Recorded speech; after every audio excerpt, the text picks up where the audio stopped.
Hey, what's up, Rise of Kingdoms? It's Bye here. So, the museum building, it's been out for quite some time now, right? A lot of content creators, they made a lot of content about this building already. So I recently just got back to Scene of Conquest KvK and I finally have access to the museum.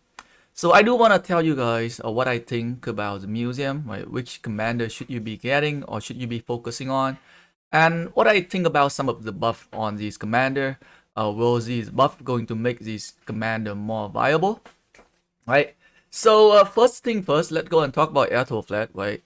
So you can get troop attack plus 15% and march speed plus 10%.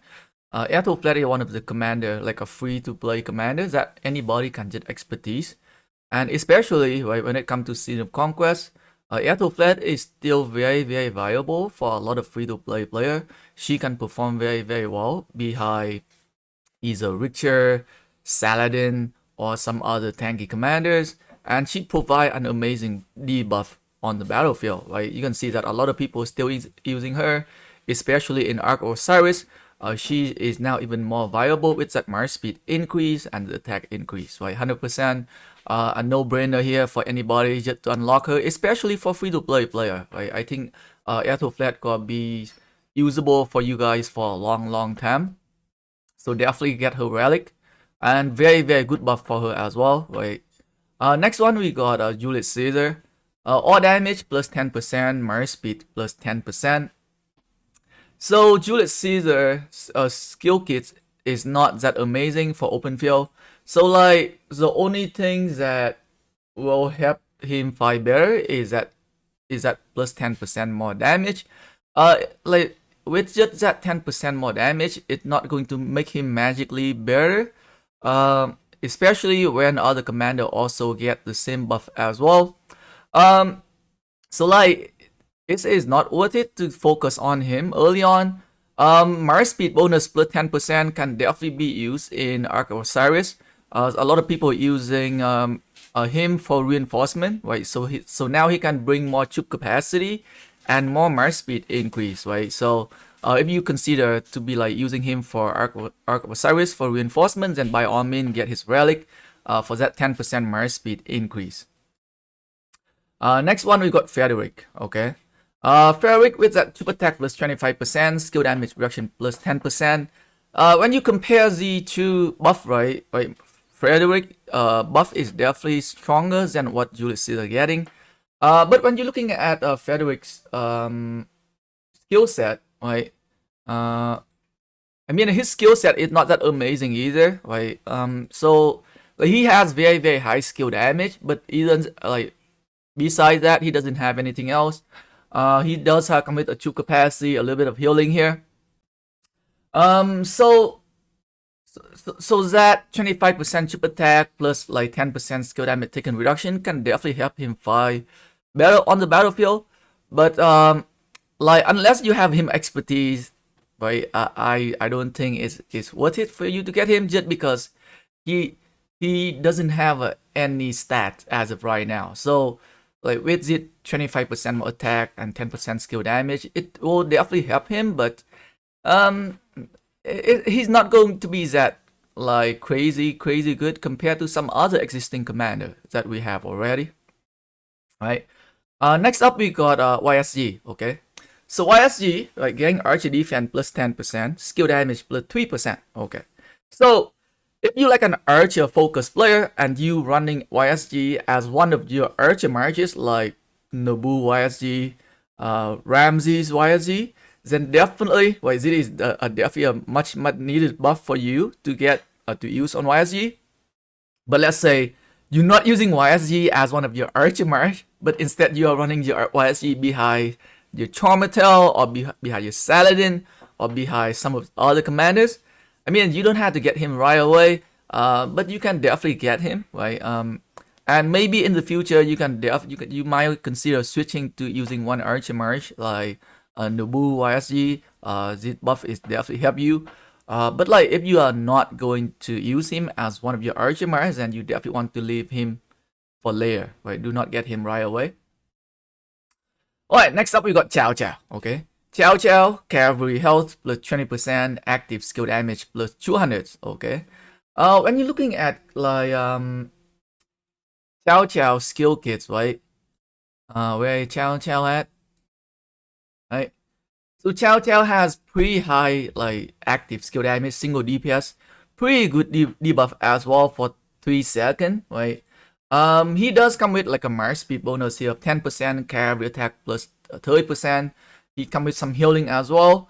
At expertise, he exchanged some of his defense for more attack, right? So his stat is not too bad, right? Still pretty usable as secondary for like a cavalry player. And with it cavalry health plus 20% and that additional skill damage factor 200, he's is definitely more viable now, right? More viable for like a cavalry player. If you have him already and you are like a cavalry focused player and you do have him as one of your preset lineup, you can definitely use him, right? You can definitely use him. Or even pair him as secondary with some of the new later commander like Nevsky or Nevsky or XY. A lot of people complain about like why I'm keep saying Nevsky. Okay, Nevsky boy. Nevsky XY.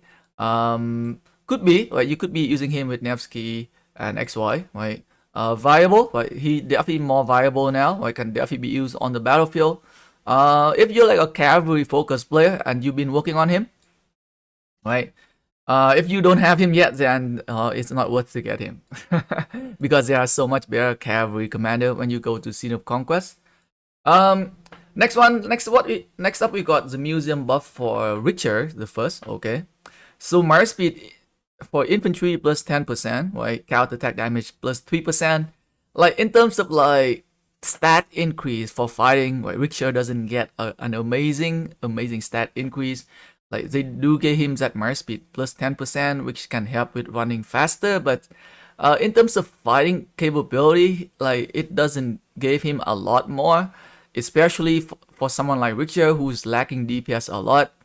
I think they could have gave him a little bit more, like 20% attack or something, instead of that counter attack damage plus 3% would make him a lot more viable.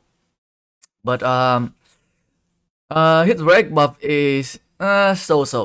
Okay, I mean like I would definitely leave him till the end and not like really focus on getting on his relic first, unless you planning to use him and you have no other options, then yes, well you should get him. But like if you have other option, other commanders that you might consider, then I would definitely leave him behind. All right, now let's talk about Minamoto, the pay-to-win commander, the one that you had to pay, you had to buy him. And as you can see, right, he's getting that cavalry defense plus 20%, cavalry attack plus 25%, which is pretty crazy stat increase, right? I mean, like is that like a 45% stat increase total there for him. I think what they're trying to do is that they're trying to make people buying him, right? Buying his bundle, because there was a lot of videos saying that Minamoto is useless now. Before the museum, I think there was a lot of videos saying that Minamoto is no longer worth it to get. But after the museum, definitely Minamoto is a very good investment for a medium spender or high spender. That if you can afford to buy the chest, the box, whatever, the bundle for him, you can expertise Minamoto, use him for KvK Scene 1, Scene 2, Scene 3. And when you go to Scene of Conquest KvK, you can definitely get his relic. Very strong relic. Can make him very viable. Very viable. Until you can get better commander, okay? But like before you can get some layer commander like Nevsky, XY, William, Minamoto with the relic buff is hella strong. This is a 45% stat increase, right? The true meaning of pay to win. he represent pay to win. It's okay. It's okay free to play player. Alright, next up we got a Martel relic buff. Infantry attack plus 25%, infantry health plus 5%. So we are also getting like a 30% stat increase here. Not too bad compared to Minamoto, right? Minamoto getting 45%, Martel getting 30%, right? Only 15% less. And consider Martel kits, skill kits. Martel coming with a lot of like nice skill that can be used for even before the museum, right? Martel is very viable for Scene of Conquest already, and now with the reg buff, he is a lot more viable. I would strongly recommend any infantry player to focus on getting him first, especially if you have a Martel expertise. If you have Martel expertise, definitely get him right away. If you don't have Martel expertise, maybe there is another commander coming up that you can get. Okay. Cid, we got arch attack plus 10%, active skill damage plus 150, which is not a lot to be honest. Consider Cid is barely being used.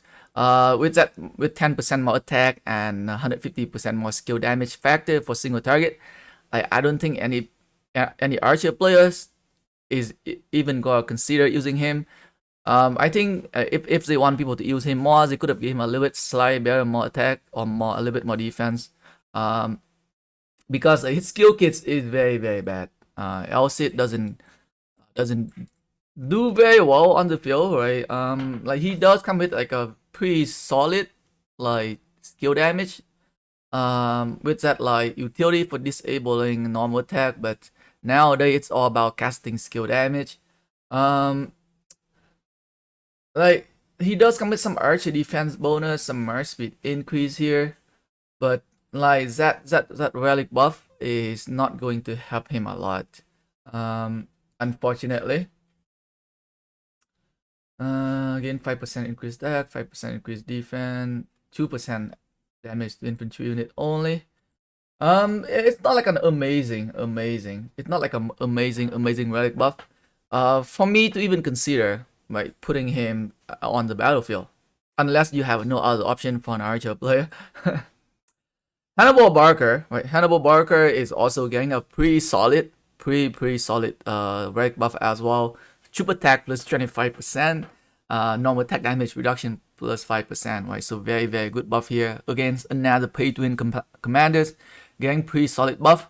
And I think he's gonna be pretty viable still, until you can get a better commanders for a lot of like a pay-to-win player, new pay-to-win player.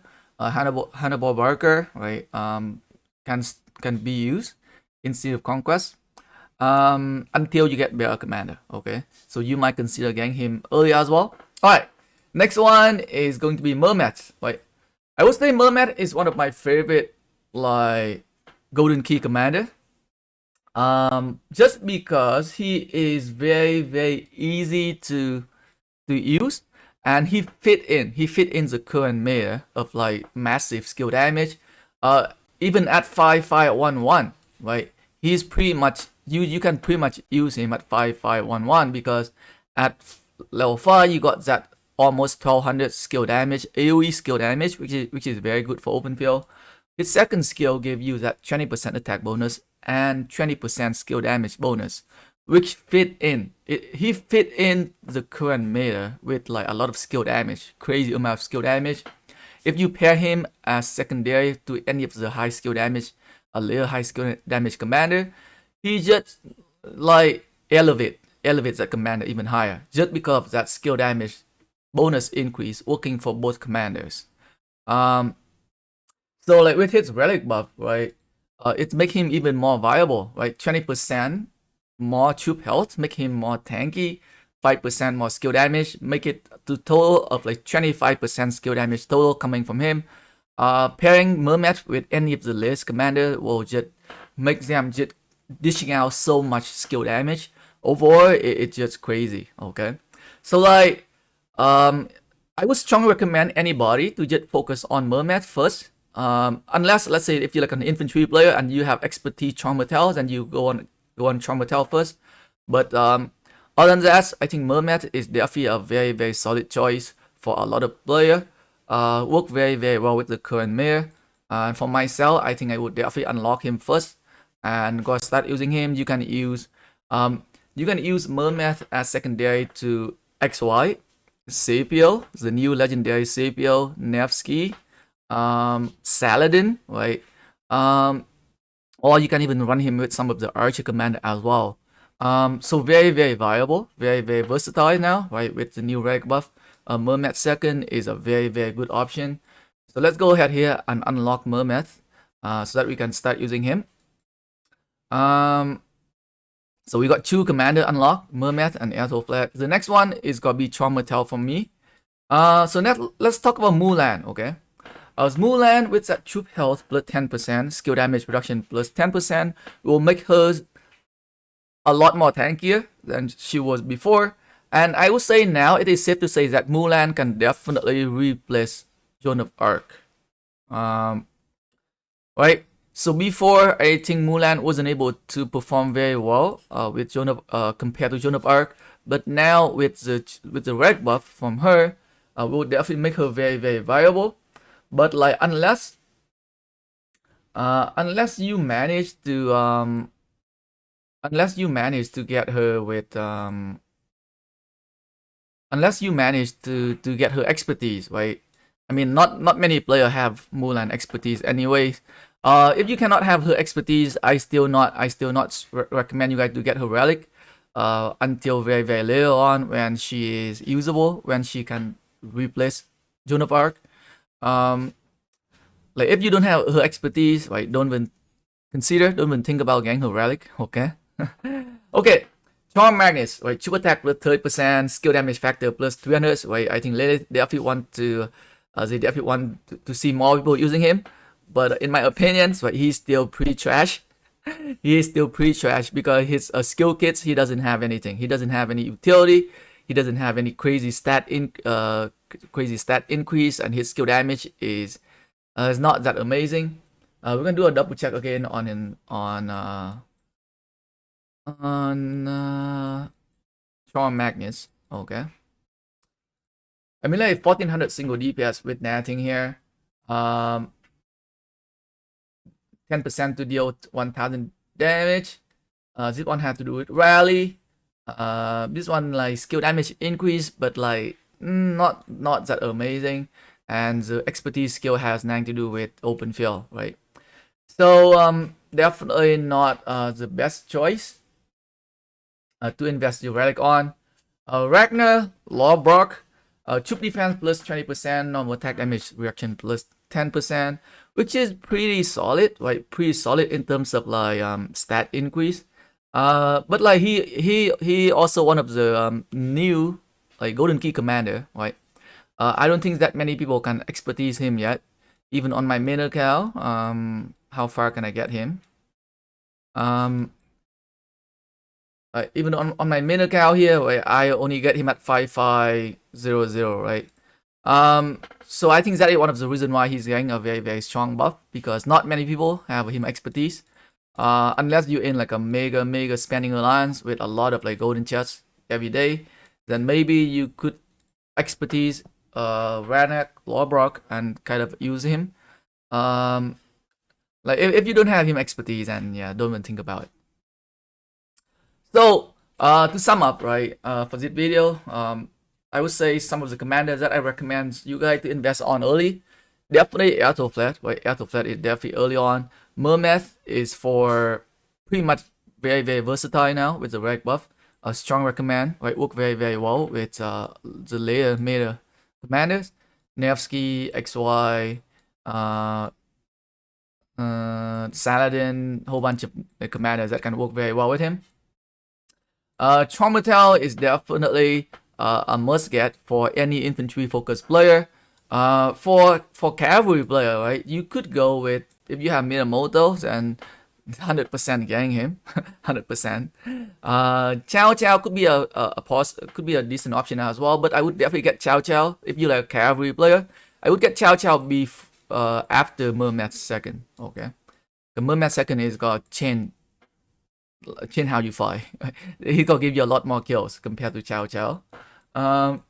And if you're an archer player, right? Archer player, definitely go for that YSC. YSG, right? YSG first. If you're archer, you can also go for Mermaid as well. If you have some decent lineup you want to run, Mermaid can work pretty well with any archer commander as well, because just because hit 25% skill damage increase, he's just so versatile, so versatile with the rag buff. And after that, right, you just pick whatever you wanna use after, right? You might go for Julius Caesar for that 10% march speed increase to help you reinforce faster in arc. Or maybe richer. If you're like a 100% infantry focused player and then you run infantry only, then you might consider getting richer as well. But Mulan is if you have expertise Mulan like myself. I might get her later on and try her out. Anyway, guys, right, that is it for today's videos. I hope you guys find these videos useful and can help you decide on unlocking the next museum commander, guys. Thanks for watching, guys. Peace.